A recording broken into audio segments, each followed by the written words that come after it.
तो यार the hottest topic in the world CM Punk से ही चीजें शुरू कर लेते हैं। अब एक न्यूज ना उनके लिए भी आई है कि दिसंबर 2022 में सीएम पंक इंटरेस्टेड हो गए थे कि वो डब्ल्यूडब्ल्यूई के साथ काम कर सके। सीएम पंक रॉयल रंबल 2023 में आना चाहते थे और उनके पॉसिबल अपोनेंट होते none other than Kevin Owens.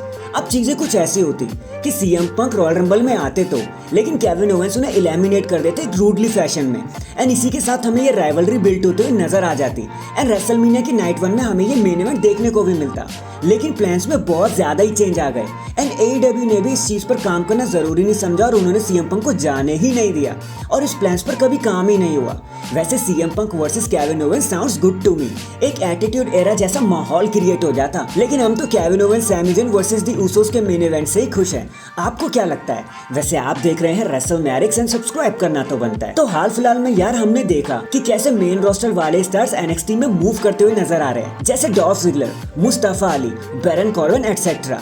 लेकिन अब इस लिस्ट में एक नाम और ऐड होने जा रहा है, बेकी लिंच। डब्ल्यूडब्ल्यूई के पास तो अभी कोई भी प्लान नहीं है बेकी लिंच के लिए एंड हमने पेबैक में देखा भी कैसे टिफिनी दी एनएक्सटी वुमेन्स चैंपियन ने कुछ वर्ड एक्सचेंज किए बेकी लिंच के साथ। सो इट इज पॉसिबल कि कुछ टाइम बाद बेकी लिंच भी एनएक्सटी में जाती हुई नजर आ जाएंगी for a one match at least. और ये भी हो सकता है कि वो एनएक्सटी नो मर्सी में टिफिनी को फेस करते हुए नजर आ जाए एनएक्सटी चैंपियनशिप के लिए। वैसे ठीक ही है यार, बेकी लिंच को थोड़ा सा ऑफ स्क्रिप्ट जाने का मौका मिल जाएगा एंड कुछ फ्रेशनेस भी मिल जाएगी। सो अगर सीएम पंक की बात चली रही है ना, तो आप में से बहुत सारे फैंस इंटरेस्टेड थे ये जानने के लिए कि क्या अब सीएम पंक का रास्ता पूरा क्लियर हो चुका है डब्ल्यूडब्ल्यूई में जाने का, क्योंकि एईडब्ल्यू ने तो उन्हें बाहर का रास्ता दिखा दिया है। तो सीरियसली नोट पर कहूँ ना यार, तो भूल जाओ। 2 लेजिट रीजन दूंगा मैं तुम्हें कि ऐसा क्यों नहीं हो सकता।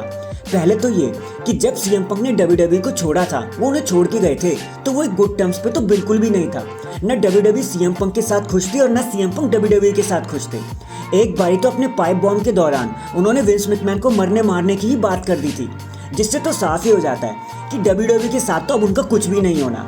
एंड डब्ल्यूडब्ल्यूई को पता है कि सीएम पंक मजबूरी में ही अब डब्ल्यूडब्ल्यूई को ज्वाइन करेंगे, तो अगर सीएम पंक आ भी जाते ना तो डब्ल्यूडब्ल्यूई उसका पूरा फायदा उठाएगी। सेकंड पॉइंट तो क्लियर ही है यार, सीएम पंक का एटीट्यूड ना काबिले बर्दाश्त है। ऊपर से डब्ल्यूडब्ल्यूई ने खुद ही कहा था कि CM Punk is difficult. And आपको क्या लगता है, डब्ल्यूडब्ल्यूई ने सुना नहीं होगा कि सीएम पंक को एईडब्ल्यू से आके निकाला क्यों गया? ऐसे में कोई चांस ही नहीं है कि डब्ल्यूडब्ल्यूई के मेकर चीजों को लेकर इंटरेस्टेड हो जाए और सीएम पंक को अपने साथ काम करने के लिए बोल ले। और गलती से अगर सीएम पंक डब्ल्यूडब्ल्यूई में आ भी गए ना, तो ट्रस्ट मी स्टार्ट में तो डब्ल्यूडब्ल्यूई उन्हें कुछ नहीं करने वाली, ऊपर से उन्हें पनिश ही करते हुए नजर आ जाएगी। आई नो पनिश वर्ड सुनकर ही आप हैरान हो गए होंगे कि ये पनिशमेंट पॉलिसी क्या होती है, तो डू नॉट वरी। इसलिए कहता हूँ चैनल को लाइक एंड सब्सक्राइब कर लो, क्योंकि इस पॉलिसी के बारे में तो अभी इन डेप्थ बात करनी बाकी है। शायद वो सुनकर तो आप हेट ही करने लग जाओगे डब्ल्यूडब्ल्यूई को। तो चैनल से तो बने रहना, चिपके रहना, तभी तो आपको ऐसी खबरें मिलेंगी। एंड फाइनली चलो आज एक इन डेप्थ लुक मार लेते हैं कि जे उसो की कंडीशन आखिर होने क्या वाली है। तो सबसे पहले तो मंडे नाइट रॉ से हम ना तो समझ ही चुके थे कि अब सारे ही लोग जे उसो पे गन लेके चढ़े हुए हैं, सब उनसे अपना बदला लेना चाहते हैं, विच इज ऑब्वियस, क्योंकि ब्लड लाइन के साथ मिलकर जे उसो ने ऐसे ऐसे कांड किए ना कि ये हिट मिलना तो उन्हें पक्का ही था। एंड ये सारी चीजों ने कंटिन्यूस राइवलरी में फंसा कर रखेगी। स्टार्टिंग तो शायद ड्रू मैकिंटायर या मैट रिडल से ही हो जाए। और अब हम ये भी जानते हैं कि जे उसो के बदले में मंडे नाइट रॉ को एक बड़ा सुपरस्टार देना पड़ेगा स्मैकडाउन में। अब देखो यार, जे उसो आए हैं तो वो एक बड़े स्टार है, तो डब्ल्यूडब्ल्यूई को भी कुछ बड़ा देना ही पड़ेगा ना स्मैकडाउन को। तो कौन हो सकता है वो सुपरस्टार? आई थिंक इसका थोड़ा सा जवाब मेरे पास आपको मिल ही जाएगा। सो अगर आपने मंडे नाइट रॉ ध्यान से देखा होगा ना, तो अगर आपने वो वीडियो नहीं देखी तो आई बटन पर लिंक शो कर रहा है, किस चीज का इंतजार कर रहे हो यार, अभी जाकर देखो, बहुत कुछ मिस कर जाओगे वरना आप लोग।